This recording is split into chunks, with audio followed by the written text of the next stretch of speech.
शेख हसीनांकर प्रिय बिलेई को 40,000 टंकार बिकिदेला दुर्बृत्त। बांग्लादेश हिंसाकांड पर शेख हसीना प्रधानमंत्री पदर इस्तीफा देवा परे बांग्लादेश छाड़ी।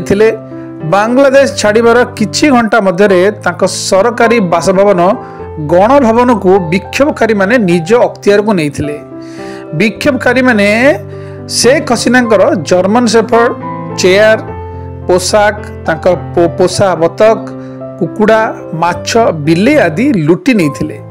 बांग्लादेशर एक स्वेच्छासेवी संगठन दाबी करिछि जे शेख हसीनांकर सरकारी बासभवन लुट होइतिबा एक जर्मन शेफर्ड एवं बिलेई को तांकर बासभवन को फेराई आणाइछि, माने तांकर गणभवन को वापस निया जाइछि। बांग्लादेश एक स्वेच्छासेवी संगठन सोशल मीडिया रे कहिछि जे शेख हसीनांकर बासभवन लुट होइतिबा बिलेई को 40,000 टंका बांग्लादेशी मुद्रा रे बिक्री करा जाइथिला। हसीनांकर प्रिय जर्मन शेफर्ड को मध्य गणभवन को निया जाइछि फेरेइकी।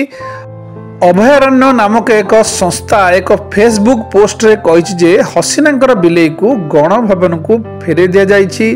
बिलेई को उद्धार करा जाई फेरे दिया जाइछि गणभवन को। जर्मन शेफर्ड कुकुर को मध्य उद्धार करा जाई फेरे दिया जाइछि गणभवन को। सोशल मीडिया रे एक वीडियो वायरल हेबार लागिछि। सेठारे जर्मन शेफर्ड को बेकरे चेन लगाई बंदूक रे टाणी टाणी निया जाउथिबार देखिबाकू मिलिथला। गणभवन लूट होइतिबा समस्त पशु को फेरे देबाकू चेष्टा करुछि संगठन। खाली सेतिकी नुहे से पशु मानकर जत्न केयर मध्य नेउछंती।